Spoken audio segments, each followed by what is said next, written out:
Olá, gente! Este é o Stefanadas, um programa feito para pensar e repensar sobre aquilo que nos move, aquilo que nos transforma. E eu sou o Stefano Florice, professor de Economia da Cultura e da Criatividade da Universidade Federal do Rio Grande do Sul. Venham Stefanar com a gente? Há um ano, o Rio Grande do Sul contabilizava os impactos da maior tragédia climática da história do Brasil. Cenas de casas submersas, pessoas sem abrigos, cidades e plantações devastadas ganharam noticiários do mundo todo. A minha rua mesmo saiu no New York Times, olha só. Se você me acompanha do Rio Grande do Sul, é difícil que eu não conheça alguém que não foi afetado por essa tragédia. Eu mesmo conheço muitas pessoas e, infelizmente, vi meu bairro, minha cidade, mudar de cor, de cheiro, de estado de espírito.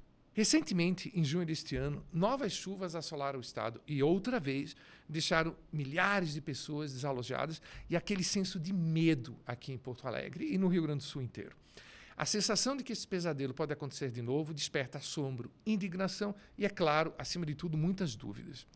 Para nos ajudar a entender o tamanho de maio de 2024, lidar com estas dúvidas e saber o que foi feito desde então e o que podemos fazer para, se não evitar, pelo menos minimizar desastres climáticos semelhantes, tenho o prazer de receber de novo aqui no Stefanadas o engenheiro ambiental e professor do Instituto de Pesquisas Hidráulicas da URGS, o Fernando Fam, o nosso primeiro convidado a ser reconvidado.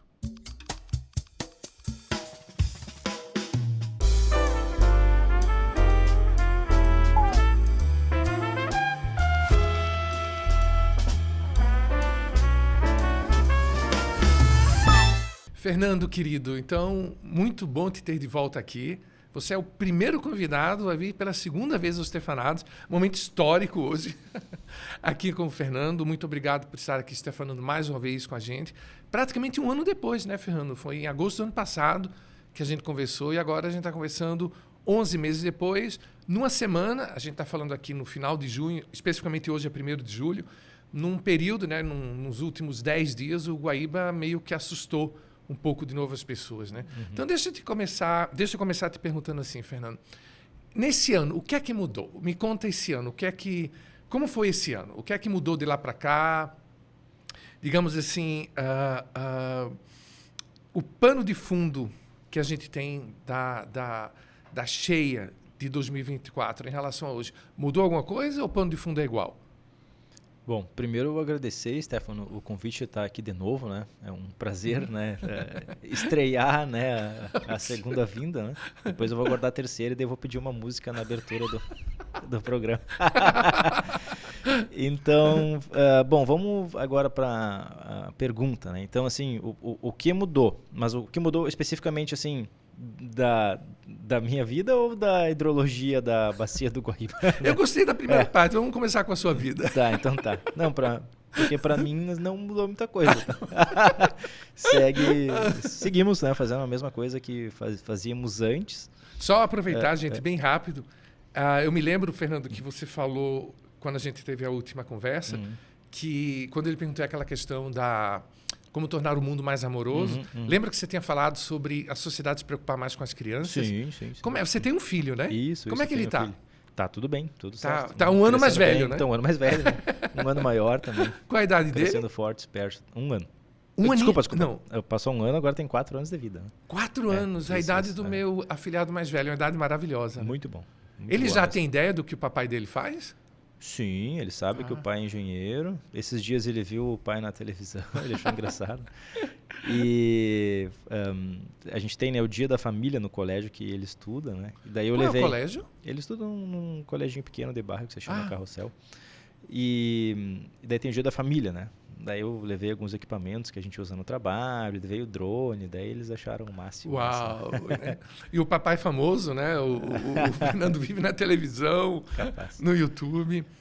E em relação a Porto Alegre, querido, o que é que mudou? Bom, vamos lá. Então agora falando desse assunto, né, que é cheias e proteção contra cheias, assim, de forma bem geral, a bacia hidrográfica, né, o mundo físico, ele não mudou, né? Assim, não notamos da cheia de 24 para a cheia de 2025 alguma evidência no comportamento dos rios ou algo assim que a cheia de 24 tenha causado do comportamento dos rios, que agora eles são diferentes em 2025. Tá? Então, a natureza ela segue igual, digamos assim. Né?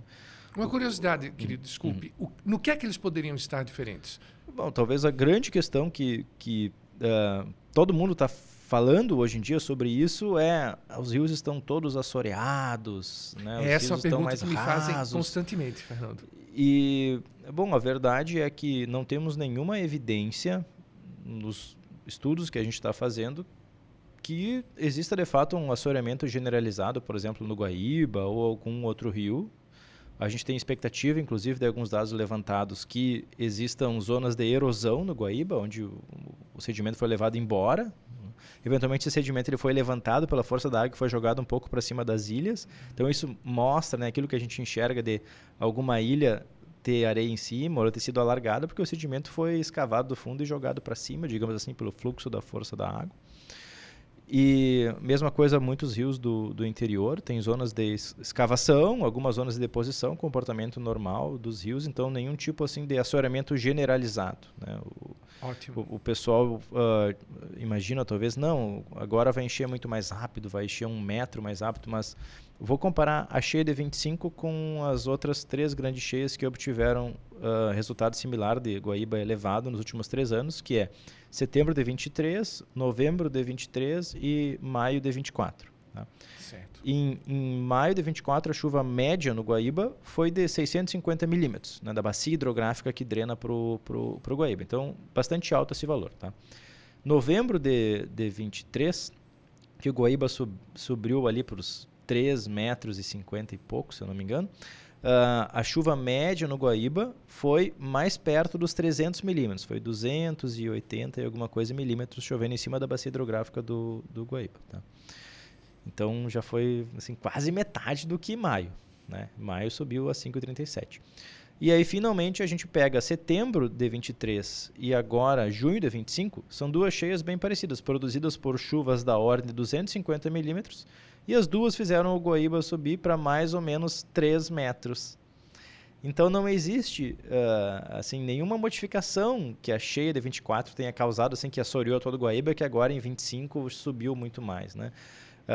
Esse dado da chuva média é uma chuva média de toda a bacia, o que explica essa diferença de setembro de 23 ter sido 13,18, né, até maior do que esse ano que foi 3, é mais ou menos a localização onde a chuva caiu. Em 25 ela caiu numa porção um pouco mais sul da bacia hidrográfica do Guaíba, e em setembro ela caiu um pouco mais a norte, em rios que são um pouco mais rápidos, teve um pouquinho mais de vento em setembro também, por isso que foi alguns centímetros mais altos do que junho de 25. Então assim, comportamento da bacia não foi modificado.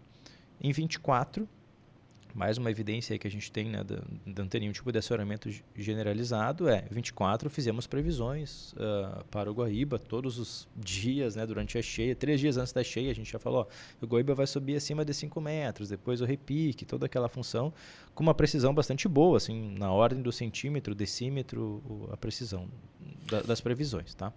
25 começaram as chuvas, fizemos de novo as previsões, usando os mesmos modelos, que usam como insumo justamente a batimetria do Guaíba, batimetria de antes da cheia. E nessas previsões desse ano, novamente, a mesma precisão de acerto, aí, da ordem de centímetros, decímetros, o que ia acontecer com o Guaíba. Então, se o Guaíba tivesse um assoreamento generalizado, nós teríamos feito uma previsão, o Guaíba vai subir 10 centímetros e ele ia ter subido 1 metro, por exemplo, porque o comportamento dele ia estar diferente do que os modelos estão calibrados para apresentar. Mas não é o fato. O fato é que a gente conseguiu prever com as mesmas ferramentas pré-enchente de 24 o comportamento do Guaíba. Então, assim, mais uma evidência que não tem essa história de estar tudo cheio de areia e galho e etc. E por isso que está dando enchente no Guaíba. Tá? Idem para alguns outros rios que a gente tem dados, né? Assim, talvez o assoreamento vai ter um impacto de 1, 2 dezenas de centímetros, por exemplo, em rios do Taquari, que sobem 20 metros. Né? Então, são razões relativamente pequenas, né? Que a gente pode ter algum impacto de modificação, que na prática significam relativamente pouco. Então, o sistema físico em si, muito, muito parecido, nenhum tipo de modificação desse tipo. Tá? Posso fazer uma observação, claro, querido? Claro. Vocês entenderam, né, gente? Porque isso que o Fernando falou é muito importante. O modelo de previsão, ele se baseia num... Chamemos assim, Fernando, me corrija se eu estiver errado, num retrato do fundo do Guaíba. Se eles usaram esse ano o mesmo modelo com o mesmo retrato e tiveram a mesma precisão na previsão do que tinham no ano passado, é óbvio que não houve uma mudança no retrato, porque senão o resultado seria completamente diferente. Exatamente. Então isso é uma prova extremamente científica de que nada, ou praticamente nada, mudou no fundo do Guaíba. Exatamente. Isso é bem importante. E eu tenho só 2 dúvidas em relação ao que você falou antes, querido. Me corrija. Só vou fazer um comentário. Assim, não é que nada significativo, digamos assim, mudou. Nada significativo. Nada significativo.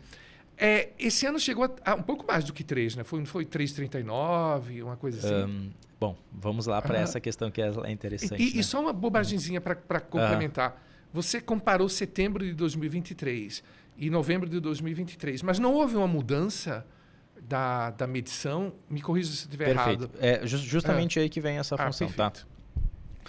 A gente acompanha o dia a dia depois, na verdade, no meio do evento de 24, a gente perdeu a régua principal e a gente foi instalar uma régua nova, um pouco mais abaixo, onde a medição é diferente. Literalmente perdeu, né? A água... literalmente perdeu. Né? A água levou. levou. Então, hoje a gente tem um acompanhamento que a gente está fazendo pela régua da usina do gasômetro aqui em Porto Alegre, que ela tem como referência a cota de inundação 13,60 e a cota de alerta 3 metros. Então, chegou a 13,39, tá? Mas quando a gente fala dos níveis máximos, aí a gente conseguiu lá em 2024 rebater no Cais Mauá da cidade qual foi o nível máximo que o Guaíba atingiu, que foi 5,37. E nesse lugar a cota de inundação ela é 3 metros nesse local. Né? E quando a gente está falando agora de nível máximo, que eu falei em 2025 foi 3,01 até agora, em junho de 25, o nível máximo foi esse 3,01, que foi o 5,37 em 24, que foi o 13,58, salvo melhor juízo, em novembro de 23 e foi 13,18 em setembro de 23. Então, tudo isso eu estou falando do Cais Mauá. Tá? Então, assim, resumindo, né? A gente tem uma certa confusão agora em Porto Alegre pelo fato de a gente ter 2 réguas que a gente usa que não adotam a mesma referência. Então, a régua do Mauá continua funcionando? Ela voltou? Daí ela foi reinstalada agora. Né? Cerca de um mês atrás ela voltou a operar. Então, a gente tem as 2 medições então, nesse esse momento. site que eu lhe mostrei, Fernando... eu acompanho... o nome do site é Nível Guaíba. Eu coloquei Nível Guaíba. Então, aquela medição é pelo Mauá. Aquela medição que tu mostrou para mim é pela usina do gasômetro. Do gasômetro. Exatamente. Perfeito. Tá? Então, pela medição... Essa medição de 5,37 de maio do ano passado, ela era do Mauá. Ela é do Cais Mauá. Se fosse no... Só curiosidade. Tá, mas agora eu vou... É que esse assunto sempre esse assunto gera um pouco de confusão, tá? Mas vamos lá. Quando o Guaíba ele começa a encher, ele não é um lago que ele vai encher assim todo plano e ele vai baixar, tá? Ele começa a encher, ele é um rio, então ele vai inclinando, tá? E aí quando as águas se inclinam, as 2 réguas acabam marcando, como elas marcam de referências diferentes, ela acaba marcando o mesmo valor quando ele está perto da inclinação máxima. Então, o 5,37 no Cais Mauá, ele é quase 5,37 na usina do gasômetro também. Genial. As réguas, elas se alinham quando o Guaíba está muito cheio. E elas desalinham com o Guaíba vazio. Que incrível, né, gente? Incrível isso. Isso e deixa eu aproveitar, meu querido Fernando, a gente está abrindo muitos parênteses, mas ele já é da casa, né, gente? Olha só, nessa mesma frase você falou... não é um lago, é um rio. E antes que a gente esqueça, porque na nossa última entrevista a gente esqueceu de colocar, a gente fez em off, né, Fernando, fora aqui, uma pergunta que muita gente faz, mas afinal de contas, o Guaíba é um rio ou um lago? Você deu uma resposta super poética. Podia dividir de novo com a gente aqui? Posso sim. Estou aproveitando, já que a gente falou essa questão, não é um lago, é um rio, né? O momento é propício para essa discussão, né? Tá, vamos lá. O Guaíba não é nem um rio e nem um lago. Na verdade, o Guaíba ele é um Guaíba e quem percebeu isso não fui eu, né? Na verdade, foram as populações indígenas que moravam, né, habitavam todo o Brasil e que deram nomes para diferentes locais. Por exemplo, a gente tem um lugar chamado Guaíra, no Brasil, que fica no Rio Paraná, e ele fica bem justamente na transição onde o rio deixa de ser um rio mais rápido e passa a ser um rio mais lento. Inclusive teria a usina de Itaipu logo abaixo, né? E nessa zona de transição de um rio rápido para um rio lento, né? Numa zona de realmente que a gente não consegue caracterizar bem se é rio ou se é lago, porque é uma zona muito particular, que o comportamento dela muda com o tempo. Eles deram esse nome de Guaíra. Também tem um lugar no Brasil chamado Guaíba. E em Guaíba, se a gente pegar lá no mapa, a gente vai ver que é uma zona que sai de uma zona de rio mais inclinado, entra para uma zona mais plana, né? Então tem esse comportamento particular de às vezes ser mais rápido, às vezes mais lento, com águas mais paradas, né? Daí é Guaíba, né? Aí chegamos aqui no Rio Grande do Sul e encontramos o Guaíba. Onde é que está o Guaíba? Está abaixo do rio Jacuí, bem numa zona de transição, onde a gente tem justamente a formação do delta, ali as águas são mais paradas, mas quando tem uma enchente muito forte, o rio faz essa inclinação e ele tem um fluxo muito forte. Exatamente essa transição. Então, o que a gente está percebendo aí? Né? Que existiu o rio, existiu o lago, mas existe o Guaíba, ou Guaíva, ou Guaíra, né? Que é esse corpo hídrico que tem um comportamento misturado. Nas épocas de águas mais paradas, né? Épocas mais de seca, ele é como se fosse um grande lagão, com circulação e etc. Nas épocas de cheia, que as águas estão muito fortes, ele funciona bem igual um rio, com muito fluxo de água, erosão e etc. Então, não é uma questão de tentar enquadrar o nosso Guaíba, né, em rio ou lago. Na verdade é uma questão de limitação da língua portuguesa, que só tem essas duas palavras, da legislação, né, que só adota esses dois tipos de classificação para os corpos hídricos. É uma questão de, ao invés de tentar adaptar a natureza às nossas leis e regras limitadas, a gente que deveria modificar as nossas regras, né, nossa língua e nossa legislação para se adaptar à natureza, a esses ambientes que não são exclusivos daqui do Rio Grande do Sul. Tem Guaíra, tem Guaíba, né? E aí que, né, os indígenas já tinham percebido isso, né? Fantástico. E a gente que, na verdade, não aprendeu com eles, não absorveu esse conhecimento, enfim. Então, o nosso Guaíba é um Guaíba. É um Guaíba. Então, é um Guaíba-Guaíba. É Guaíba-Guaíba. Guaíba-Guaíba. Fantástico. Fernando, querido, para te reposicionar na pergunta anterior, a gente estava falando das mudanças do último ano. Aí você disse assim, não, em termos de bacias hidrográficas, não houve nenhuma modificação. Aí, continuando desse ponto.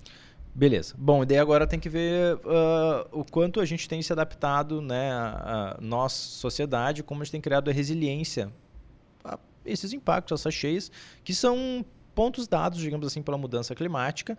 E eu acho que ninguém está duvidando disso nesse momento, considerando que a gente vivenciou aqui no Rio Grande do Sul 2023, 2024 e agora 2025. Né? Então, está bem claro que a tendência projetada ela está se impondo sobre nós nesse momento. Né? Pode ficar mais 2, 3 anos sem cheia? Pode, mas logo depois vem outra, porque a tendência é o aumento da frequência das inundações. Não é assim, inundação o ano todo. Né? Então, a gente está agora no momento de vendo essa frequência aumentando. O Laninha esse ano ajudou? Não. Tipicamente o Laninha ele traz secas para o Rio Grande do Sul, né? E o El Niño ele traz mais inundações. Mas é assim, é um dado, tá? Pensa que todo ano a gente joga um dado. Se dá 1 nesse dado, quer dizer que vai ter uma seca muito forte. Tá? Se dá 6, vai ter uma enchente muito forte nesse dado. Tá? Em anos que eu tenho Laninha, é como se eu suprimisse o número 6 desse dado e colocasse mais um número 1. Ou seja, tem mais probabilidade de dar mais seca. Mas também pode ocorrer inundação ainda no número 5 ali. E num ano de El Niño, é como se eu suprimisse o número 1 e botasse mais o número 6. Genial, então, gostei do exemplo. Então eu posso ter uma seca também, valor 2, né? Né? Ou posso ter mais chance de ter uma enchente valor 6. Você tem 2 6 agora no meu dado, né? Então, esse é o efeito. E num ano neutro, a gente teria o dado com as 6 faces. Né? O Laninha passou, tá? Ele já se desmanchou. A Laninha já foi embora? Já foi. A gente está num período neutro e a gente jogou o dado com as 6 faces e deu uma cheia 4, digamos assim, esse ano aqui em Tu classificaria Porto como Alegre. uma 4, nessa nossa nova tabela. A nova tabela, né? Florice Mainardi, né? É fã. Vamos. Não, assim, 6 é pouco, tá? O ideal seria a gente ter um dado de 50 faces. Tá? 50. Por quê? Vamos colocar assim, ó. A gente tem 100 anos de dados monitorados em Porto Alegre. Desses 100 anos, temos 2 cheias acima dos 4 metros. Tá? Então, uma vez a cada 50 anos, eu espero ter uma cheia acima de 4 metros. Então, se eu rolar esse dado de 50 faces e der 50, vai ser uma cheia 4 metros para cima. Né? E daí, quando a gente tem um El Niño, seria como se eu suprimisse 1, 2, 3, 4, 5 e botasse lá uns 45, 46, 47 a mais no meu dado, né? Então, o que a gente está vendo hoje talvez seja uma cheia 30, 35. Uma 30, 35. Nesse dado das 50 faces, digamos assim. Essa questão de 1 a cada 50 anos, isso, teu feeling é que isso mudou? Não. Eu entendo que tudo está dentro de uma estatística aceitável ainda. Mesmo se a gente não tivesse ainda mudança climática, se a gente pegasse os dados de 100 anos ali e não tivesse ocorrido essa cheia de 24, a gente ainda conseguiria justificar essa estatística, né? Porque acontece em média uma vez a cada 50 anos. A gente passou, os primeiros 50 anos monitorados aconteceu em 41, nos segundos 50 anos monitorados aconteceu ali no finalzinho do monitoramento, digamos assim, mas ainda dentro do esperado, né? Eu não diria assim, aconteceu em 2024 uma coisa inesperada, né? Isso a gente não pode dizer. Tanto que a gente construiu um sistema de proteção que protege até a cota 6 metros na cidade de Porto Alegre. Então ninguém pode dizer assim, ninguém esperava que né, ninguém achava que ia acontecer uma coisa assim. Claro que achava, tem um sistema que protege na cota 6. Então, várias pessoas acharam que decidiram construir esse sistema nessa cota. Inclusive acharam que pode acontecer coisa pior para construir uma coisa que protege até a cota 6. A gente já vai, inclusive, chegar nisso, querido. Deixa eu só te trazer um pouco a minha angústia. Agora, são minhas angústias privadas aqui. Eu digo isso, é claro que uma medida estatística precisa de tempo, né? Então, a princípio, de fato, o meu feeling, me corrija, querido, se eu estiver errado, eu estou fazendo ping-pong contigo, o evento isolado de 2024, eu estaria tranquilo de vê-lo nesse enquadramento. Mas esses pré-terremotos, vamos chamar assim, que a gente teve em setembro de 2023 e novembro de 2023, eles marcariam uma mudança de padrão?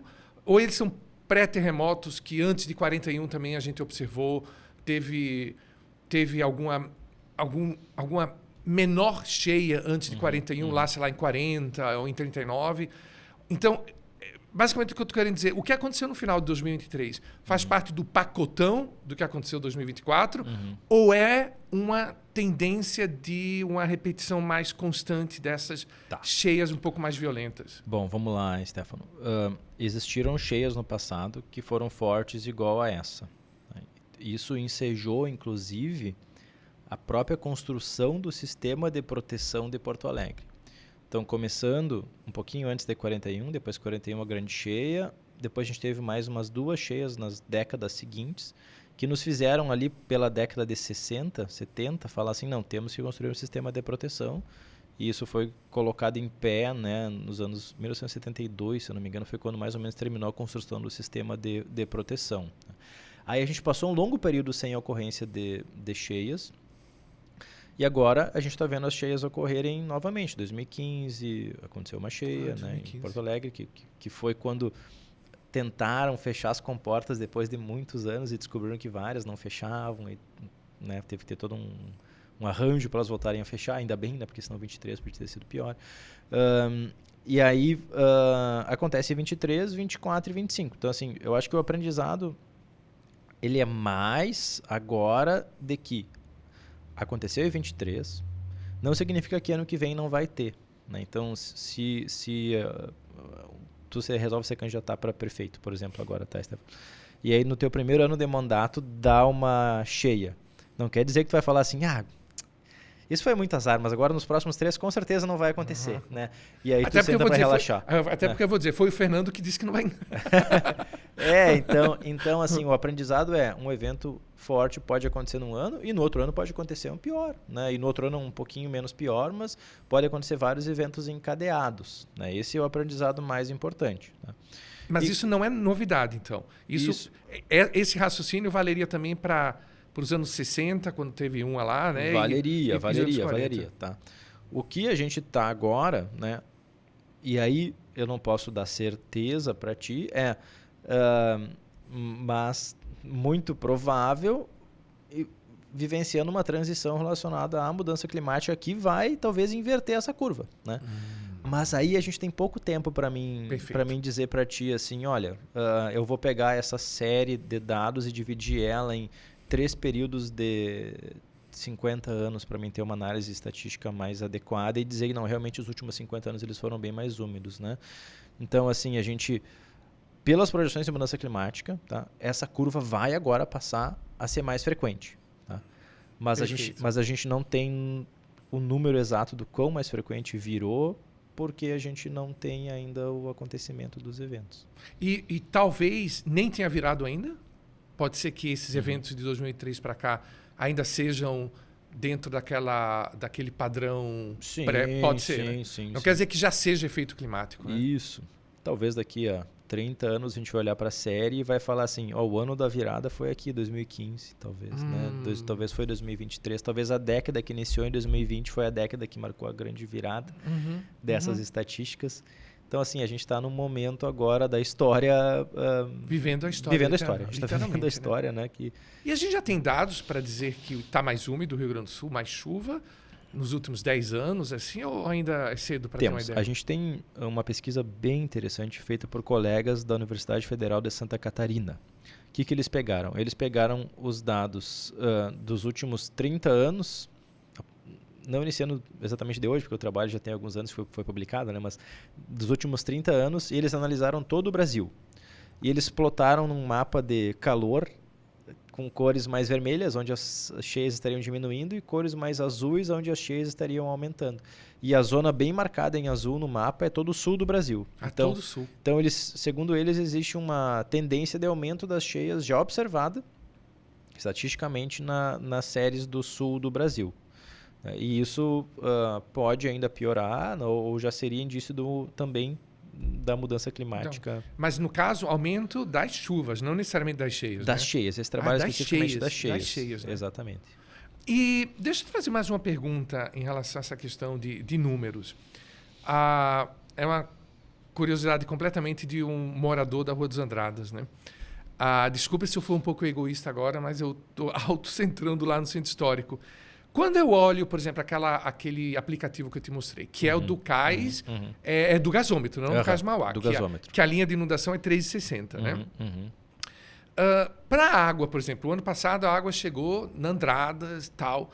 Para a água chegar na Andradas, que tipo de número tem que estar lá? Para a água chegar na Andradas, a primeira coisa que ia ter que estar acontecendo é as casas de bombas não podiam estar funcionando e as comportas não estar vedando adequadamente. Pronto, porque a gente vai chegar daqui a pouquinho nisso. Isso, tá. Então, vamos supor que por algum motivo, né, não funcionou o sistema de proteção, tá? Não funcionou o sistema de proteção. Quando a régua da usina do gasômetro ficar acima do 360, cada centímetro acima do 360 significaria 1 centímetro a mais de água ali na Andradas. Tá? Na Andradas ou no cais mesmo? Estou olhando do cais, né? Considerando que ele é tudo plano, né? Certo. Claro que Andradas é um pouquinho mais alta do que o cais, né? Então, na verdade, talvez... Vamos botar agora mais 1 centímetro. Quanto é lá mais alto? Uns 20 centímetros mais alto? 30 centímetros mais alto que o cais? Vamos colocar 20, Tá, vamos colocar 20. Então, até o 3,80 não chegaria no nível da Andradas, mas aí acima do 13,80, cada centímetro acima na régua significaria 1 centímetro na Andradas. Então, né? ano passado, se não tivesse funcionado o sistema, ou pelo menos alguma coisa funcionou, aquele 5,37, que aquilo foi calculado no Mauá? 5,37 no Mauá. No Mauá. Lá seria, então, 3, né, a cota de inundação. Seria 13, Então, exatamente. significaria que a gente teria 2,37 metros 2,37 m. de água na Andradas. Isso. Digamos 2 metros, 2 metros. Supondo que é plano, mas Plano, né? Não é exatamente plano entre o cais e ali. Então, vamos jogar 2 metros. 2 metros. Seria 2 metros. Uau, e a gente não teve 2 metros, né? A gente teve... Porque o que aconteceu em Porto Alegre foi o seguinte, ó. A água começou a entrar por vão, por bueiro, por causa de bombas que inverteu o fluxo. Então não foi uma entrada assim de uma vez só da água junto com o rio. Então a gente subiu rápido do lado de fora do dique e aí começou a entrar para dentro do dique vazando por esses buracos, né? Na medida que estava entrando em Porto Alegre, o lado de fora começou a baixar. Então não deu tempo de a gente equilibrar no pico dentro e fora de Porto Alegre, pelo menos ali não na zona central, porque o Guaíba começou a baixar. Só que aí teve um dado momento, e nesse dia eu estava de barco lá dentro do Guaíba, né, que inverteu. Inclusive o lado de fora ficou mais baixo que o lado de dentro da cidade.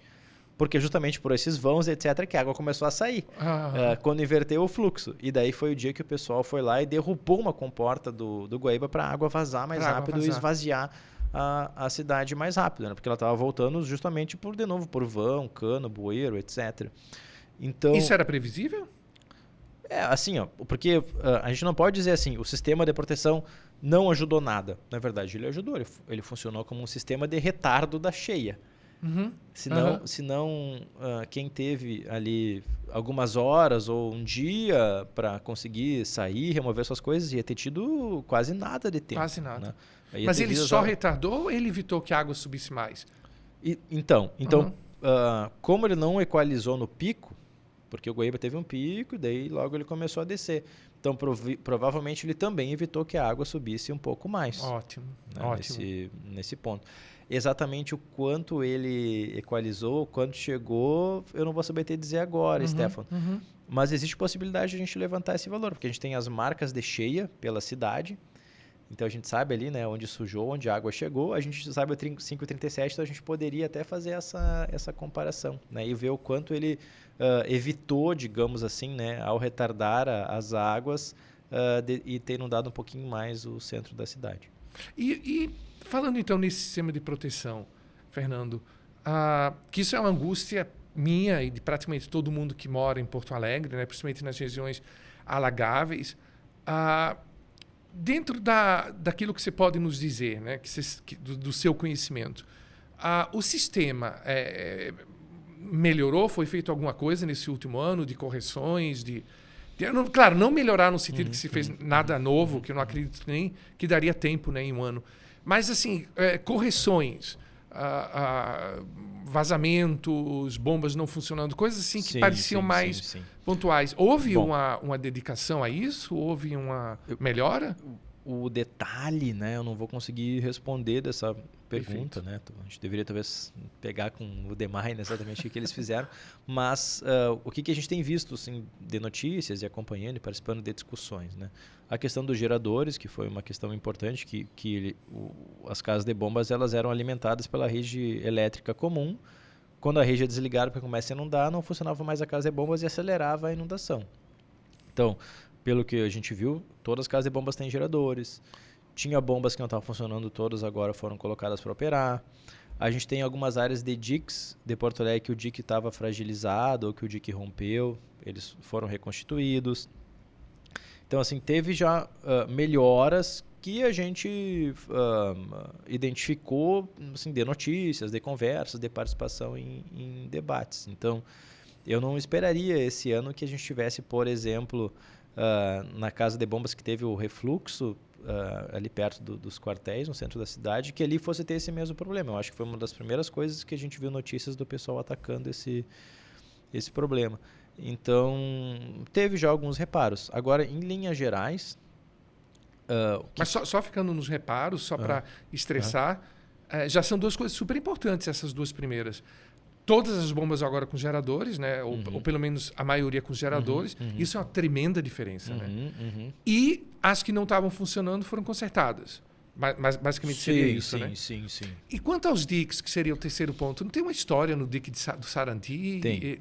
Bom, a história do dique Sarandi é assim. Essa é uma questão que a gente sempre coloca, tá? Até porque agora, com dinheiro disponível, muitos governos querem investir na construção de diques, né? Vai lá e faz a obra, né?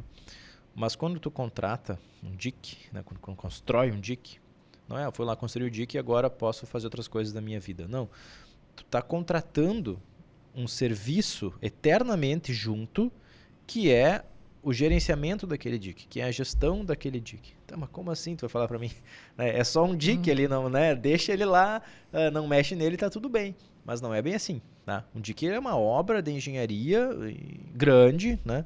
Que tem várias coisas. Primeira delas, eu não posso deixar crescer árvore em cima do meu dique, porque se cresce uma árvore em cima do dique, essa árvore vai crescer, vai ter raízes. A hora que ela cair com uma ventania, com um raio, alguém corta, ela morre. Essas raízes vão apodrecer e elas vão criar caminhos preferenciais para a água dentro do dique que podem fazer o dique romper. Isso a gente chama de um piping dentro de um dique. Então, eu tenho que fazer gestão da vegetação em cima do dique, etc. Tenho que monitorar eventuais infiltrações no meu dique, verificar se ele não está fragilizado. Não posso deixar as pessoas morarem próximas do meu dique, que foi o que aconteceu no Sarandi. Né? As pessoas foram ocupando próximo ao dique. Aí tu tinha uma casinha. O fundo das tuas casas é o dique. Aí tu pensa assim, pô, eu queria ter um pouco mais de espaço, um pátio, uma coisa assim, ou construir mais. Aí o pessoal foi lá e começou a escavar. Literalmente escavar o dique. Né? E avançar sobre o dique e construir sua casa contra o dique. Jesus. Então, o dique totalmente fragilizado nessa área. Né? Então, isso é gerenciar o dique. Né? Então, praticamente todos os dias lá, né, uma pessoa, né, cuidando do dique, não deixando que as populações morem, verificando o dique. Se eu vou ter uma perspectiva de uma cheia, essa obra de engenharia ela vai proteger até um certo nível, até a famosa cota 6 aqui em Porto Alegre. Mas e se for passar da cota 6? E as pessoas acharem que elas estão protegidas? Vai estar todo mundo em casa, tranquilo, dormindo, quando começa a galgar por cima do dique. Então eu tenho que ter um plano de contingência, uma ação que vai ter que ser executada pelos responsáveis pelo dique. E esses responsáveis vão dizer para as pessoas, olha, a gente vai chegar na cota 5, a gente já tem que evacuar, a gente vai ter que ter previsão, daí monitoramento das coisas acontecendo. Durante esse período crítico, onde eu tenho que justamente monitorar mais o meu dique. Então, assim, existe todo um serviço contratado eternamente no momento que eu construo o dique. No Sarandi, em Porto Alegre, é um exemplo de como durante décadas isso foi praticamente ignorado. Né? Esse serviço de gestão, digamos assim, dessa obra de engenharia, e aí acabou que as pessoas ocuparam. Com certeza as pessoas não sabiam exatamente o funcionamento de um dique, né? Então escavou dos dois lados, do lado protegido e do lado desprotegido do dique, e a gente tem um dique hoje que é completamente fragilizado, que demanda, né, uma reconstrução de várias partes dele. E daí tem toda essa questão, é muito mais difícil tu tirar as pessoas agora, muito mais custoso, o dano social é muito maior do que tu nunca ter deixado as pessoas terem ocupado ali aquela área, né? Então, assim, essa obra dique, ela não é só obra vetorial. E é isso que me preocupa, inclusive, dessas discussões mais recentes agora da reconstrução, das obras, da resiliência do Rio Grande do Sul, que é, ok, né, recebemos um recurso para construirmos um dique em Eldorado, reforçar Porto Alegre, etc. Mas de onde é que vai vir o recurso depois? Né? O que vai fazer a manutenção dessa obra, né? Aí dá uma erosão, eu tenho que ir lá, eu tenho que repor, né, esse local. Então, é uma questão que eu sempre coloco, porque eu entendo que o investimento só na obra assim, vetorial, ele não é o suficiente para nos conferir a proteção. Você, quando a gente conversou no passado, você falou uma coisa que eu me lembrei agora, ouvindo a sua excelente explicação sobre essa questão do dique, que sim, é importante a gente ter uma boa previsibilidade, que depois eu quero falar um pouco sobre... Tem umas perguntas aqui de ciência bem legais também para te fazer. A gente precisa ter a estrutura de proteção, mas a gente precisa ter protocolos de contingência. A gente precisa ter... eu adoro essa palavra protocolo. Esses protocolos, sei lá, de defesa civil... Planos de contingência. Planos de contingência. Nisso, a gente avançou? Perfeito. Bom, aí que eu queria chegar. Então, assim... O lema do Rio Grande do Sul, né, agora seria assim, vamos construir resiliência. Né? Então, a resiliência, primeira coisa, assim, resiliência não é resistência, né? Eu acho que isso é um conceito que a gente costuma dizer usando aquele exemplo do lutador de boxe, né? O lutador de boxe que é resistente é o que leva pancada e não cai, né? E o lutador de boxe que é resiliente é aquele que leva 2, 3 pancadas, ele cai, aí abre a contagem, 1, 2, 3, e ele levanta. Daí ele volta, luta mais um pouco, cai de novo. Daí 1, 2, 3, e ele levanta. Então ele é resiliente, né? Ele cai e levanta, cai e levanta. Então isso é resiliência, né?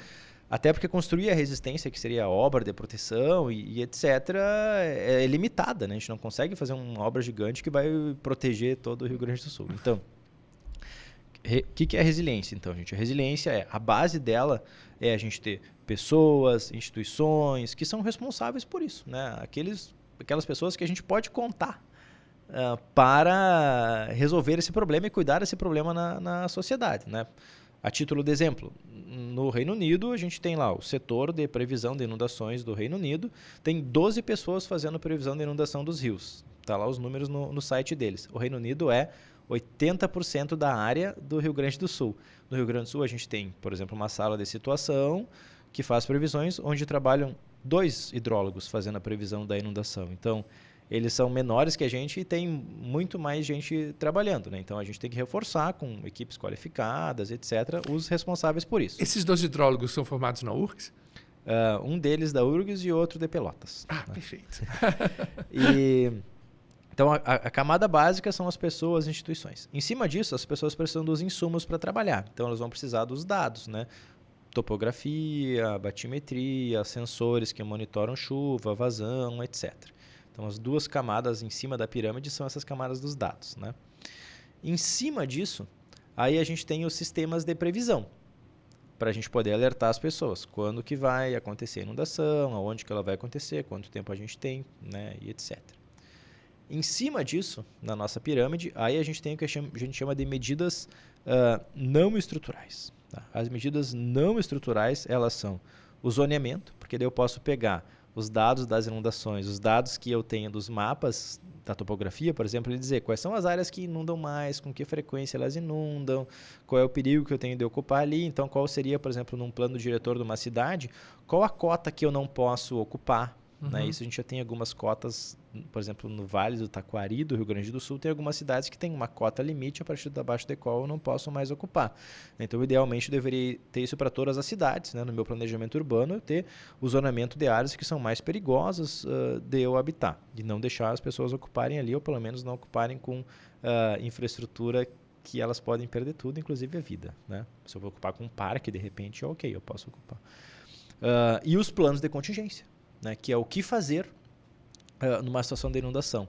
Tem uma aluna que eu participei da banca faz pouco ali no IPH, que ela pesquisou os planos de contingência do Rio Grande do Sul. Daí ela trouxe alguns exemplos. Ela falou assim, Porto Alegre tinha um plano de contingência, só que o plano de contingência ele tinha uma desconexão com os níveis do rio. Então o plano de contingência de Porto Alegre, que você tinha em 2024, não dizia assim, se o Guaíba está na cota 4, eu faço isso, isso, isso. Se o Guaíba está na cota 5, eu faço isso, isso, isso. Então é como se o plano de contingência ele não considerasse a possibilidade da inundação acontecer. Né? Era uma indicação genérica, digamos assim, que de fato a gente viu que talvez tenha dificultado as autoridades de tomar as adequadas medidas. Seria né? quase para inglês ver, como se dizia no Brasil antigamente. Né? Isso, né? Assim, poderia ser mais detalhado né, na questão prática de uma inundação pelo Guaíba. Né? Eldorado do Sul fez o plano de contingência durante a inundação, porque não tinha também. Né? Mussum fez o plano de contingência depois da inundação, porque não tinha também. Então, assim, esses dados mostram como a gente estava muito fragilizado nessa questão das medidas não estruturais, que são, Stefan, as mais baratas. O plano de contingência é tu reunir especialistas e tu definir um mapa, um plano, decisões. Não é uma coisa tão difícil de fazer quanto uma obra de engenharia que custa milhões de reais. E tem vários exemplos de protocolo no mundo, né, para a gente copiar. Isso, que a gente adaptaria. Exatamente. Então aí, né, seria essa etapa da pirâmide, né, para fazer um bom plano. Eu preciso de tudo que eu falei antes, né, inclusive dos profissionais especialistas. E daí, finalmente, acima de tudo isso, aonde toda essa infraestrutura da pirâmide não está protegendo, que são aquelas áreas, assim, cidade muito consolidada, numa área que inunda, por exemplo, né? Que, pô, eu tenho um hospital, tenho centro comercial, muitas casas, prédios, não tem como realocar. Aí eu vou usar as medidas estruturais, que são as obras de fato. Ah, tá? perfeito. Então, Aí vai a resistência. Aí eu tenho que botar resistência. Perfeito. Exatamente, né? Porque aí eu não tenho, não é mais factível eu tirar a população dali, por exemplo, né? Então, infelizmente... Tipo centro histórico também. Isso, tipo centro histórico, exatamente. E daí, nesses locais, a gente vai usar a medida estrutural. Que eu vou deixar elas para esses pontos, né? Onde ela se faz necessária. Né? E daí, assim, cumprindo essa pirâmide, a gente constrói a nossa resiliência no Rio Grande do Sul. Bom... Eu tenho visto, felizmente, algumas coisas encaminhadas nessa linha. A gente tem visto, né, contratações de sistemas de monitoramento, reforço de equipes, treinamentos. Planos de contingência a gente não tem visto muito, sim, mas, né, por exemplo, topografia do estado, a gente tem visto contratação de topografias mais detalhadas, levantamento batimétrico, leito dos rios também. Que eu ia lhe perguntar isso. O ano passado, a sua manchete dos sonhos seria... como é? Eu não me lembro exatamente o valor, assim, né? Para dados. Melhorou isso? Melhorou. A gente tem visto um encaminhamento nessa linha que é muito importante, Isso aí vai deixar um grande legado para a nossa geração e para quem vier depois, essas informações aí que vão ser levantadas para o Rio Grande do Sul. Genial, querido. E Fernando, querido, primeiro te parabenizar pela sua didática. É muito gostoso te ouvir falar, porque a gente aprende, né? Deve ser legal assistir sua aula. Só para a gente se divertir um pouco, como são os nomes das cadeiras que você dá? Assim, como é? Tá bom, vamos lá. Enchente 101. Não, pior que não, olha só. Eu, na graduação, dou uma cadeira chamada Erosão e Conservação do Solo e da Água. Eu dou uma cadeira chamada Recuperação e Manejo de Áreas Degradadas. E eu dou uma disciplina chamada Diagnóstico, Avaliação e Controle de Impactos Ambientais. Fantástico. E aí, na pós-graduação, eu dou disciplinas de hidrologia, né, que é um assunto que a gente está discutindo aqui bastante, e também nessa área de erosão, sedimentos, e também disciplinas no assunto de qualidade da água. De qualidade da água. Isso. E vocês têm muitas, como se diz em inglês, field trips, né? Tem muitas viagens de campo, né? Nessas eu tento cadeiras, implementar bastante para os meus alunos, porque até uma discussão que eu sempre trago, né? É que, por exemplo, a gente pega uma formação de um dentista, ele tem que ter lá, né, a cadeira do dentista, o lugar para aprender a mexer na boca das pessoas, né? Eu uso dentista porque minha irmã é dentista, né? Então, tem que ter. Para nós, que formamos engenheiros, especialmente na área de recursos hídricos e de meio ambiente, a nossa cadeira do dentista é a natureza, é o trabalho de campo, né? Então, para os meus alunos estarem mexendo com os instrumentos, aprendendo, vendo a coisa acontecer, a gente tem que estar em campo. Então, a gente depende do equipamento e do transporte, né, para eu conseguir levar os alunos, digamos assim, para o ambiente de trabalho. Eu quero, então, aproveitar e puxar, que a gente tem umas perguntas bem interessantes nessa área aqui, que a nossa querida roteirista Pamela fez. Você tem sentido mais interesse dos alunos depois do que aconteceu ano passado? Tipo assim, porque meio que... Pensa só, Fernando, que papel maravilhoso você teve e seus colegas, né? Não, óbvio, acima de tudo no sentido prático de todo o trabalho que vocês fizeram, né? Mas no sentido científico também, falando agora num sentido mais amplo como cientistas, de divulgar a importância da ciência, né? De divulgar a importância de números, de dados, né? Uhum. Que lembra, né, querido? A gente vive num mundo em que eu fico pesaroso de dizer isso, mas assim, o mundo que as pessoas acreditam, que muitas pessoas, inclusive estudadas, né, acreditam que a Terra é plana, né, que a NASA não tem nenhuma fotografia de que a Terra é redonda.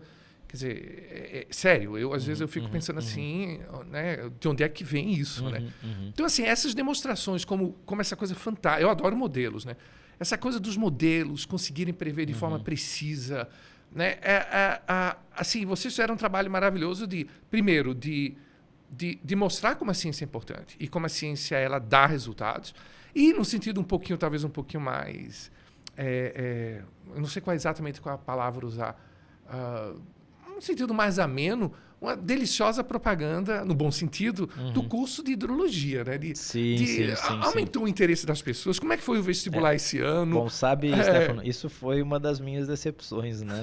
Olha só, a gente pensou assim, não, agora muitas pessoas descobriram, né, a existência do IPH, o que faz um hidrólogo, a engenharia hídrica, a engenharia ambiental, que são nossos cursos de graduação ali, né? Vai bombar. Não. Então você chegou a pensar nisso, né? Sim, que legal. Eu pensei assim, no próximo vestibular não vai ter onde colocar gente na sala para fazer, né? E aí a gente veio... Também, não, você exagerou um pouco, né? Exagerou um pouco. Pode ser. Mas os índices vieram os mesmos do ano passado, né? Então a gente não teve nenhum aumento, né? E bem da verdade, a engenharia ela vem numa paulatina diminuição da procura, né? E eu tenho sentido isso todos os dias, ou toda semana, né? Quando eu recebo mensagem no meu WhatsApp de algum ex-colega da graduação, pós-graduação, ou ex-colega de trabalho, escrevendo assim, preciso de alguém que tu me indique para fazer tal e tal serviço. E eu falo assim, não tem, gente. Assim, tá entrando menos pessoas, tá se formando menos ainda na pós-graduação, que é muito forte. Nossa pós-graduação forma pessoas bastante para o mercado também, né? Não temos, né? E assim, daí tem grupo de WhatsApp com alunos, por exemplo. Aí eu lanço assim, a gente tem oportunidades aqui, né? Alunos, ex-alunos, e silêncio, né? Porque tá todo mundo já ocupado trabalhando, né? Então, assim, o que eu tô vendo, tá? Bem na prática, uma diminuição no interesse da engenharia em geral, né? A enchente não mudou a opinião das pessoas. E na outra ponta, um aumento crescente na demanda, que não está sendo suprido, né? Eu entendo que uma hora isso aí vai ocasionar alguma mudança nessa balança, nem que isso vá acontecer à força no momento em que os profissionais ficarem tão demandados que os salários começam a aumentar e aí a entrada lá começa a falar assim, opa, mas essa profissão parece bem interessante, né? Então eu estou vendo de um lado a panela de depressão aquecendo aqui enquanto esse salário está frio, né? Vamos ver agora nos próximos anos. Mas a enchente não foi um determinante nessa... Não foi um determinante. Né? Eu tenho um par de alunos, por exemplo, que entraram esse ano na engenharia ambiental que, por que tu escolheu o curso? Porque por causa da enchente, eu vou IPH, etc. Mas assim, 2, 3 pessoas. Né? Mas teve, né? Pelo menos. Né? Algumas pessoas tiveram. Né? Vamos valorizar essas pessoas. Claro. Né? Então veio uma demanda gigante, né? Do setor privado, do setor público demandando o setor privado, ou do próprio setor público demandando pessoas, que começou a puxar, né, os profissionais mais ainda. Então... Mas essa é uma ótima novidade, né? Não, até, assim, né? É maravilhoso. Né? Assim, se meu filho tivesse 17 anos agora e falasse assim, deveria fazer engenharia hídrica ou engenharia ambiental, eu falaria assim, cara, olha só, o momento é bom, porque entrar é relativamente fácil, né? E a saída tem uma demanda enorme.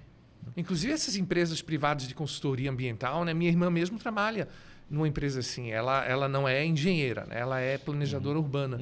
Em Recife, numa empresa exatamente da consultoria ambiental. Isso. Isso é uma demanda típica. Então, por exemplo, assim, teremos um novo empreendimento, tá? Mineração de carvão, por exemplo. Tá? Essa mineração de carvão... Há meio século XIX isso, né? Não, eu estou usando de exemplo porque a gente teve recentemente, né, no Rio Grande do Sul um projeto de uma grande mina de carvão que se chamava Mina Guaíba, que ia ficar próxima do Rio Jacuí. Né? Então estamos fazendo o estudo ambiental da Mina Guaíba. No fim, a Mina Guaíba acabou não sendo licenciada, né, não saiu. Talvez volte algum dia esse projeto, mas vamos lá, para fazer o estudo do impacto ambiental da Mina Guaíba, tu tem que saber, por exemplo, assim, vai ter rios que eu vou desviar. Como é que vai ser o impacto nesses rios? Qual é a vazão desses rios? Como é que vai ser o novo desvio desses rios? Como é que vai ser o impacto do lançamento do efluente dessa mina dentro do próprio Rio Jacuí? Se o Rio Jacuí der uma inundação, pode inundar a mina? Qual tem que ser o tamanho do dique em volta da mina para ela não inundar? A drenagem da mina, vai chover em cima da mina, para onde tem que desviar a água. Então são todas questões típicas do licenciamento ambiental, que vai ter lá o profissional que vai, né, fazer esses estudos e vai dar, né, o seu parecer para a obtenção da licença ambiental. Então essa é a demanda base, digamos assim, de muitos profissionais. Mas é uma demanda maravilhosa, né? Eu nunca tinha parado para pensar assim. Em certo sentido, dá para dizer que eu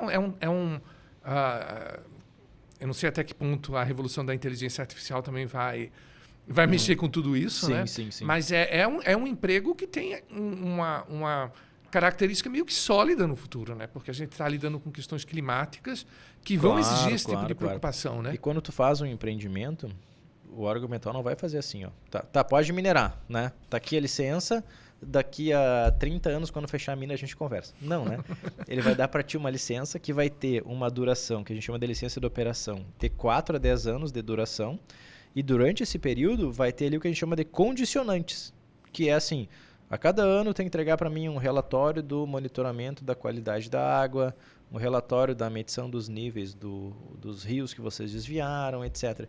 Então, tu tem a demanda para fazer a licença ambiental, para te obter, para te começar a operar, mas tu tem depois uma demanda durante a operação do empreendimento para te cumprir com essas condicionantes, né? Então, isso também é uma das demandas base, digamos assim, dos profissionais, né? Atender as empresas para que elas cumpram com essas condicionantes, né?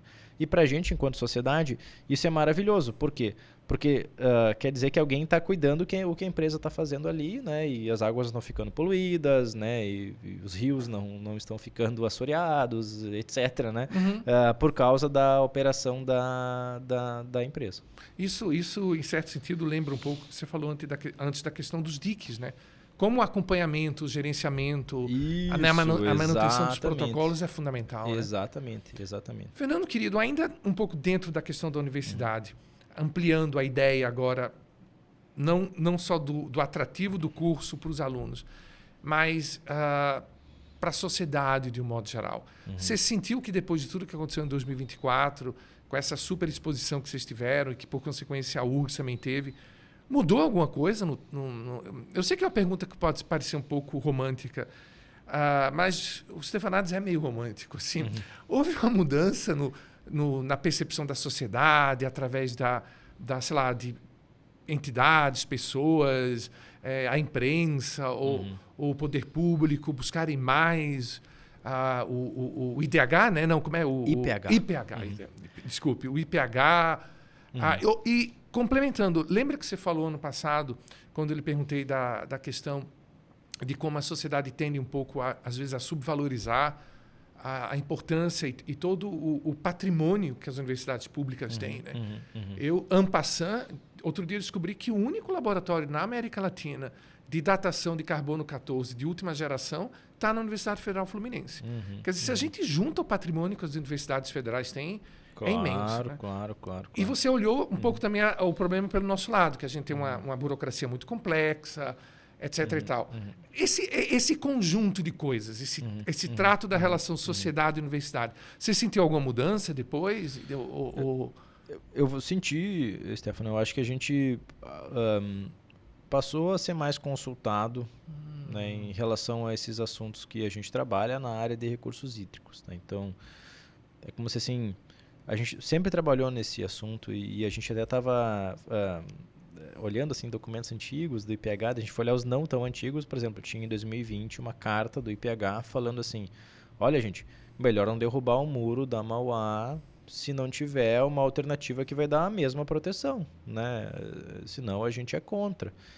Vai daí ver lá 23 e dá a inundação, em 24 de novo. Imagina se a gente tivesse assim, derrubado o muro. Talvez essa carta tenha sido relevante assim, para a sociedade, né? Mas isso é muito nessa tomada importante. de decisão. Mas foi sempre, estamos aqui fazendo nosso trabalho sem exposição, digamos assim, né?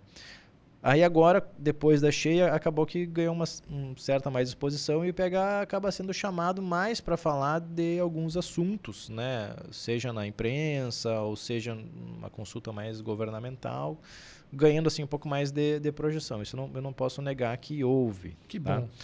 Mas assim, ainda assim, muitas coisas que a gente produz ou produziu, elas não são absorvidas diretamente, né? Então, por exemplo, a gente foi lá e fez um estudo de reconstrução da cheia. Né? Então, a gente fez todo o estudo, a reconstrução da cheia, com sugestões do que tem que ser feito agora para a resiliência, etc. Esse estudo, sei lá, publicado numa revista, a gente dá uma palestra, algo assim. Mas isso só chega num governante, num tomador de decisão maior, ou chega para a discussão se tem alguém que dá uma chancela junto. Né? Então, se tem, por exemplo, uma Agência Nacional de Águas como parceira que vai lá e fala assim, esse estudo aqui que o IPH fez foi bom, né? Então a gente deveria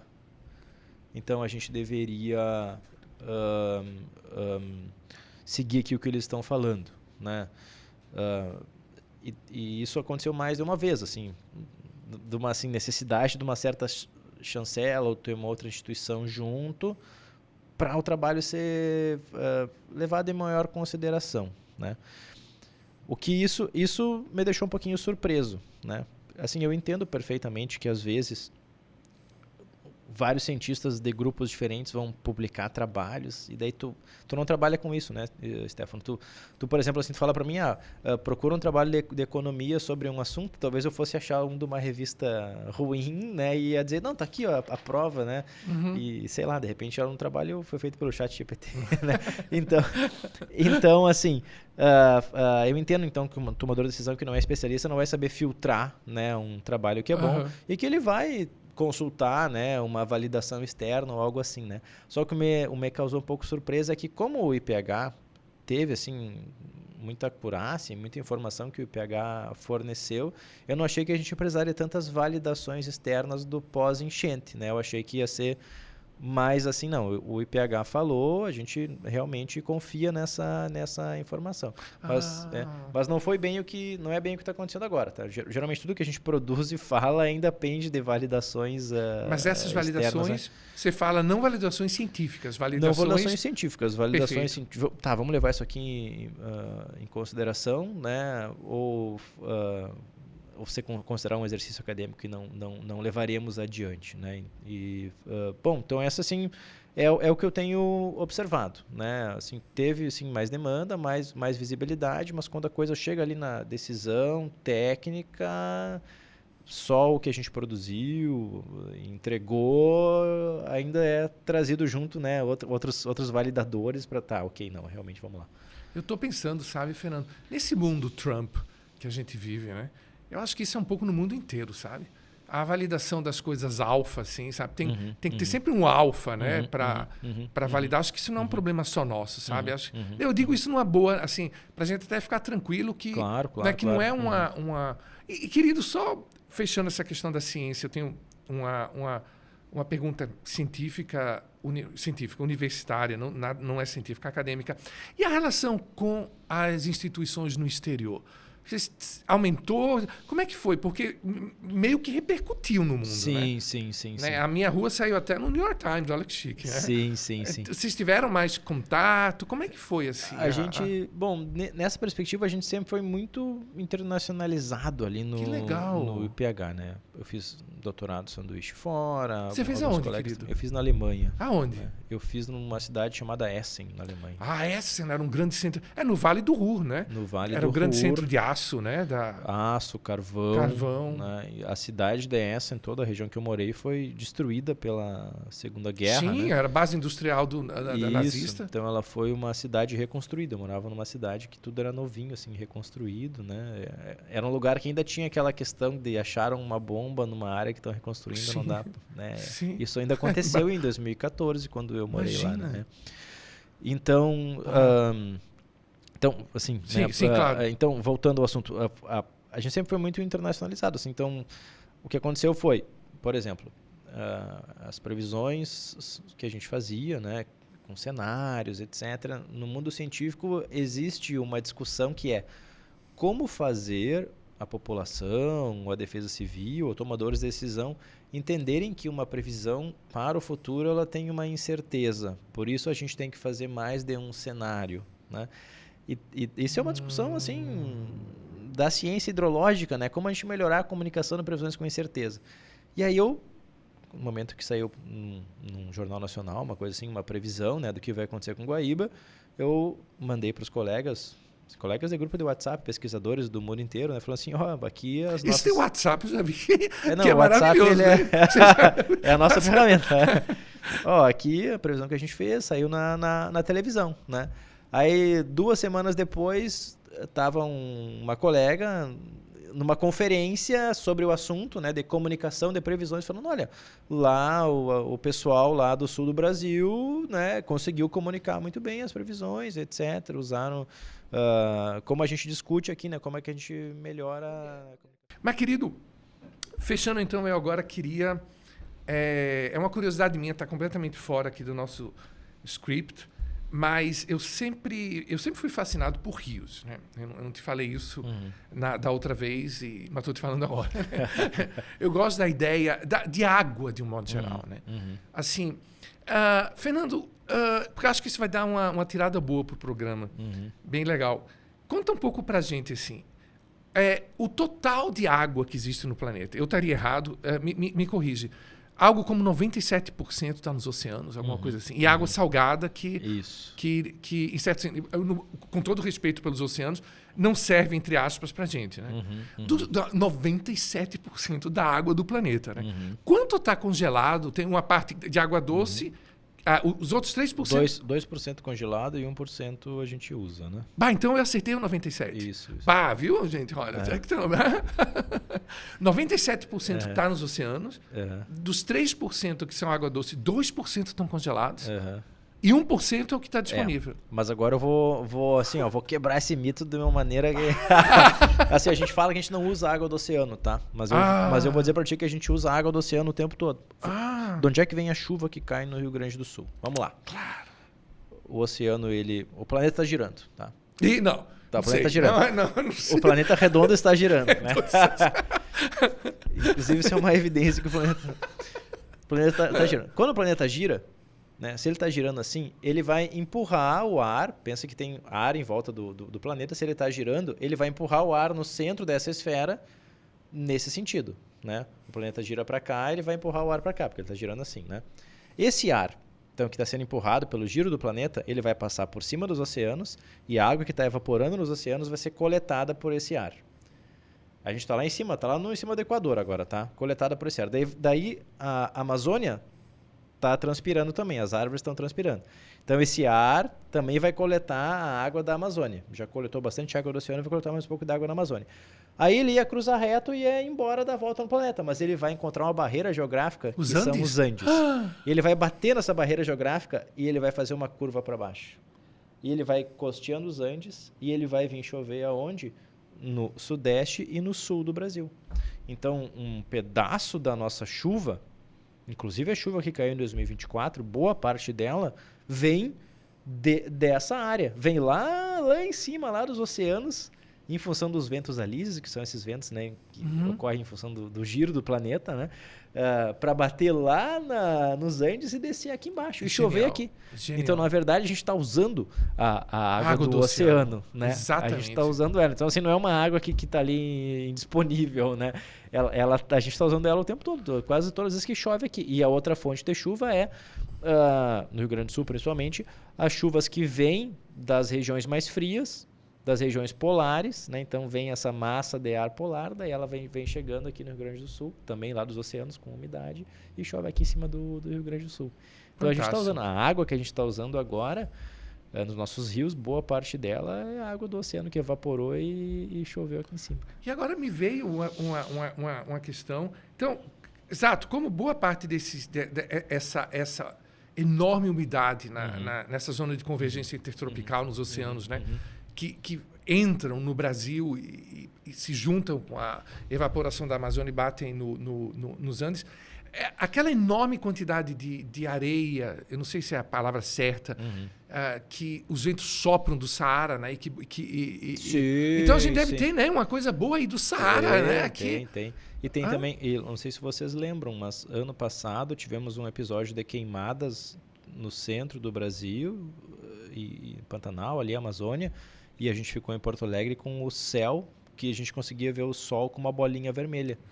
É justamente, isso é a comprovação, né? A gente está falando de ciência e comprovação, é a comprovação que os ventos trazem, né, fuligem das queimadas aqui para o sul do Brasil.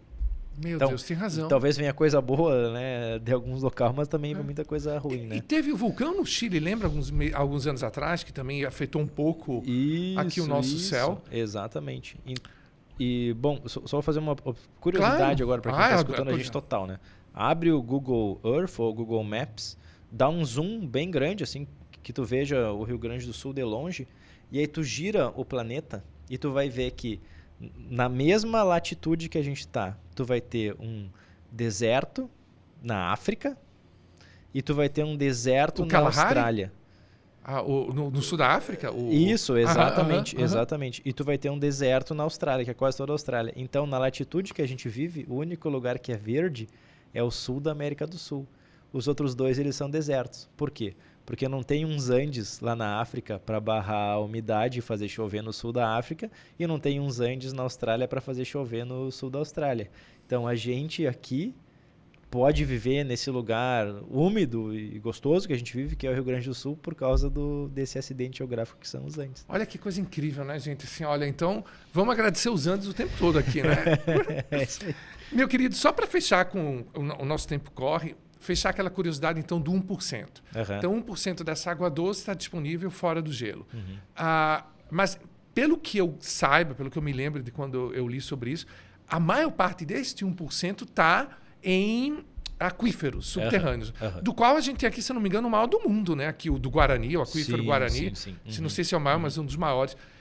Desse 1%, um percentual enorme está nos aquíferos, né? Sim. Então, o que sobra para os rios é uma parte mínima, né, desse percentual total de água. Sobra, mas aí também, olha, isso é interessante, assim, quando não está chovendo, de onde é que vem a água do rio? Ela está vindo dos aquíferos, né? Os aquíferos que estão alimentando o rio durante as secas, né? Então é a mesma água.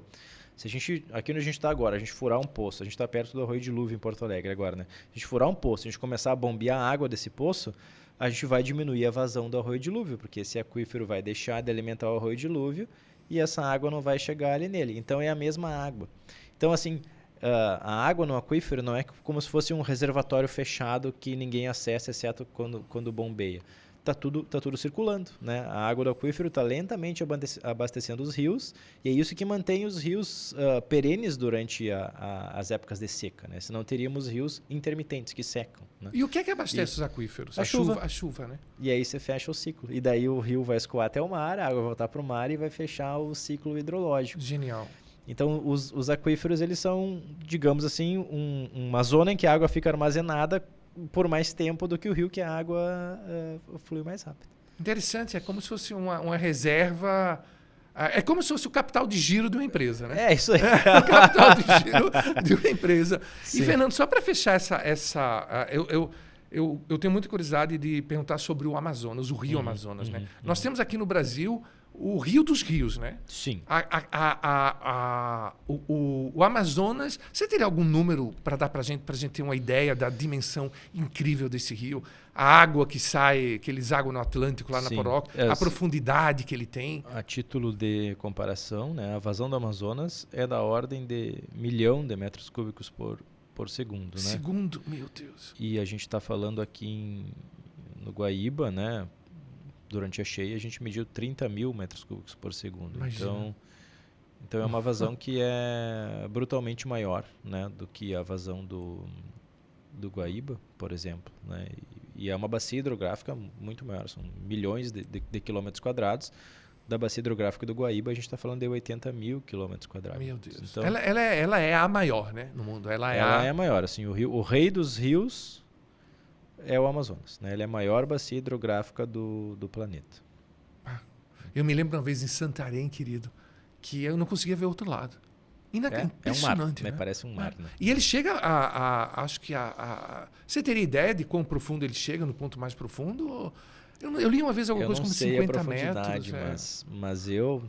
A título de comparação, nosso como Guaíba. hidrólogo, assim, se eu tivesse que falar, eu acredito que deve ter zonas ali de 40, talvez até zonas de 80 metros, bem no centro do rio Amazonas, né? Aqui no Guaíba, no canal de Itapuã, a gente tem locais medidos com 30 metros de profundidade. Uau! Né? Que é um rio consideravelmente menor do que o Amazonas, né?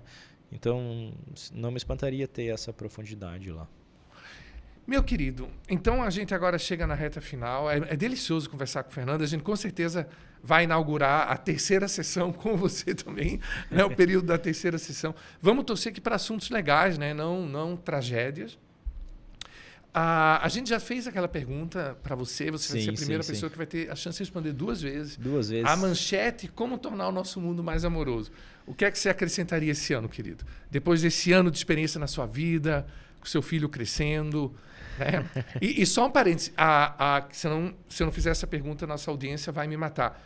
Você estaria um pouco mais tranquilo hoje em relação à nossa estrutura de defesa do que você estava um ano atrás? Tá, vamos lá. Bom, em relação a estruturas de defesa, eu não estou mais tranquilo, tá?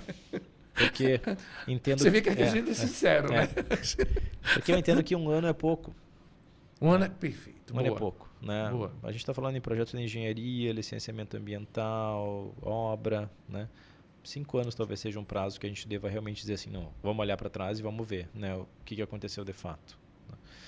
Então, mas estou mais tranquilo porque o aprendizado foi muito grande. Né? Assim, todo mundo está muito mais esperto em relação ao que aconteceu. Então, os danos eles serão menores nesse meio tempo, digamos assim, entre as novas estruturas, né, estarem prontas. Caso aconteça alguma coisa. Caso aconteça, né? Porque durante esse aprendizado que a gente teve, ele vai nos proteger. Né? Mas, por exemplo, as bombas estarem consertadas, terem os geradores, né? Isso já dá uma... Claro. Isso dá um pouco mais de tranquilidade. É que eu moro bem na linha de frente do Guaíba. E essa chuva agora Ele deu uma subidinha de novo hoje, né? Ele vai dar uma caidinha? A partir do final de semana. Gente, eu tenho o privilégio de ter o WhatsApp do Fernando, que vocês já viram que é bem concorrido, é grupo disso, grupo daquilo. E querido, então, para fechar. Tá, para fechar, então... a frase e a manchete. Não, o ato de amorosidade e a manchete. Eu devia ter vindo já preparado para essa... Eu achei que não ia repetir a pergunta. Mas, bom, vamos lá. Eu acho que a gente falou aqui muito sobre ciência, né? E acho que a ciência, nas últimas grandes crises, ela se provou como sendo o diferencial, né? Seja numa doença, né? Numa pandemia, a vacina, né? Aí veio uma inundação, né? E a gente conseguiu, né, guiar, né, o que aconteceu, explicar. Então, eu acho que um ato importante seria a gente acreditar, né, e a gente investir mais na ciência. Isso, para mim, está bem claro que isso é uma coisa bastante importante, né, nessa nossa construção da sociedade. E, claro, então a manchete vai ser, né, muitos milhões de reais investidos, né, na ciência. E aí eu colocaria uma submanchete. E provado que a Terra é redonda. Porque, assim, isso é uma preocupação genuína que eu tenho, assim, essa questão da diminuição do investimento no geral na pesquisa, na ciência, porque, assim, a gente pega números externos, por exemplo, fora do Brasil, os países que são grandes, eles investem pesado na ciência. Sim. E a gente ouviu falar, não, mas nos Estados Unidos a universidade particular, etc. Não, peraí, mas pega ali os projetos, pesquisa, ciência, aporte do governo. Sim, né? Mais da metade do que Harvard gasta é aporte do governo. Que diga as passagens com esse governo maluco que eles têm agora por causa disso, exatamente, né? Só que é aí que tu cria a base, né? É a questão das ideias criativas que mudam o mundo, né? Tu tem que criar um fervilhão, né? De ideias ali fervendo, um caldeirão de ideias fervendo, e daí vão surgindo algumas delas que vão ser o diferencial, né? Então tu tem que criar esse caldeirão fervente para nascerem aquelas ideias que vão ser, que lindo, Fernando, isso, que lindo. A grande, novo caminho, assim, para o futuro, né? E então, assim, o nosso fogo está abaixando, né? Tá difícil ferver. Então, isso para mim é uma coisa bastante importante que a gente tem que valorizar o que a gente tem e tem que manter e expandir, porque é assim o futuro, senão a gente vai estar estagnado dependendo do que outros locais produzem, a gente só vai consumir. Enfim, né? É uma preocupação genuína. E sabe o que eu estava pensando aqui, olhando para você, Fernando? Pensando na questão da amorosidade, né? Você deu uma excelente manchete de jornal. Você já pensou, querido, que você já deve ter pensado muito isso, mas o teu trabalho ano passado literalmente salvou vidas. Você já imaginou, você assim, deve ser maravilhosa essa sensação. Eu salvei vidas. Você fez um trabalho que salvou vidas. Quer dizer, tem coisa mais amorosa do que essa, né? Seu trabalho salvou vidas. Né? A gente tentou ajudar, né, Stefano? Assim, fico feliz em ter esse reconhecimento. Né? É fantástico, querido. Não, eu virei seu fã, né? Fã. Né? Você tem algum parentesco com o Diogo Mainardi? O Fernando Mainardi? Eu né? não tenho. Assim, deve ter. Desses perdidos. E o fã, que é o sobrenome, às vezes eu vou nos eventos, né, internacionais e tem vários chineses que tem Yang Fan, né, umas coisas assim. Eu até bato foto, né, com crachá, faço piada, né? Achei os parentes, né? Eu não sei aonde a minha família importou esse sobrenome aí, né? Você não sabe a origem dele? Não sei, a gente não sabe a origem dele. Uau! Né? Assim, talvez alguém tenha trocado, assumido o nome de alguém no caminho, assim... Não é possível traçar muitas gerações para trás, legal, né? isso. Onde é que veio esse sobrenome. Então, mas provavelmente não é chinês, conhecendo os meus avós, né? Alguma coisa aconteceu aí que esse onde é que entra o chinês aí no meio? Isso, né? exatamente. Meu querido, então eu quero mais uma vez te agradecer. Ele é oficialmente a primeira pessoa que a gente está agradecendo pela segunda vez aqui no Stefanadas. Muito obrigado, querido, por ter vindo aqui estefanar com a gente mais uma vez. E vamos continuar, viu? Agora que eu tenho o WhatsApp dele, que eu já vi no WhatsApp. Meu querido, então me despeço de ti com um enorme abraço, muito afetuoso, e de todos vocês também. E espero vocês no próximo Stefanadas.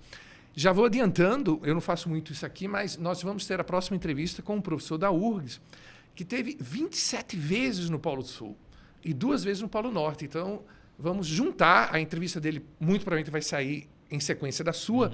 Então, vai dar um conjuntão bem legal, assim, né? De ciência e hidrologia. E só para terminar, meu querido, realmente para terminar. Você teria alguma pergunta que você faria para uma pessoa que teve 27 vezes no Polo Sul, do ponto de vista de um hidrólogo? De um cientista da hidrologia, seria o quê? Você já me explicou, eu me esqueci, como não é um hidrólogo, é um... A gente chama de hidrólogo, né? Mesmo, né? O especialista na hidrologia. Da hidrologia. Então, acho que a pergunta é, as projeções de aumento das cheias no Rio Grande do Sul, elas são muito, muito contundentes, né? E são baseadas nos modelos climáticos do ciclo terrestre. Então, a pergunta para fazer, né? Podemos confiar nessas projeções com base no que se observou dos registros históricos, né, de gelo, por exemplo? Do gelo congelado que eles conseguem registrar. Isso, excelente exatamente. Pergunta. Né? Olha só, os Stefanados criando pontos aqui. Né? Beijo, queridos, e até a próxima.